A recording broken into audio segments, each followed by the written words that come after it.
Principal Secretary Jong Menteri Rangba Dr. Pynkhreh Mishra ula peniat ke jing elang ka bahir nen ke sengi ben bisar penyak ke jing long jingman bat ke jing Pynkhreh na ke jing sar jong ke Jingpang mpox lane ka balatip ka monkeypox hapo kari bat kilat kilenti ki bala ban yada bat ki badai ban le ha ka bayade bat ke jing ko jing khia jong pajba Dr. Mishra ula ongru ba Menteri Rangba du kari India Narendra Modi udang yai peteng ben budde ne ke jing long jingman jong ka monkeypox hapo kari hakane ke jingelang Dr. Mishra ulap tha ki jella bapher ban penklanya ke jing pet ngor bat ben shimi kilat kilenti ki papaka khnang ban lap kloy ki bayo ya kate ke ja Jingpang ulap tha shushu ba dei ban Pynkhreh ya ki network jong ki jakates khnang ban lap kloy yaw nongpang ubayo yaw te ujat knyang Jingpang uknyang Jingpang monkeypox ulong ubala ban penduna hidalade ubala ban ne tang hadu ar hadu saltayaw bat kinong pang monkeypox ki jukwat no da ka jing sumar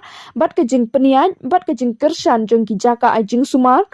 ka jing sapriang jong ka monkeypox ka jalang ba ka jing ede ka beajan bat ka beslem bat uno nong pang ubadon yaw te uknyang Jingpang Menteri Rangba Jylla konrat ki sangma henen ke singiningkong ula ong baka Sorkar Meghalaya kadang budin bahai ke Jingpang po Jylla shuaban penmi ki jingpen bana pajba lane ban thau ki pelantri kam kat kum kate ka mukoduma kabede bet ka wei ka khanna ka bana tikri kila ka bana West Garo Hills District ka baliyo ki Jingpang poliomyelitis hadin balara no yaka baniyo ki jing sumar shagol paraha Assam Henry hadu menta ompenla pentip lakane ka Jingpang kadai na ka daw jong knyang Jingpang klau lane na ka Jingpang polio balayo na ki dawai ki bijuyat songdong Menteri Rangba Jylla ula banjur badai ban shim khia ban pet ngor ya ka jinglong jingman jong ka te ka Jingpang bat ula pen pau baka Sorkar kan bisar benya ya baro ki mat ki badai shwaman shim ya kino ki sinjam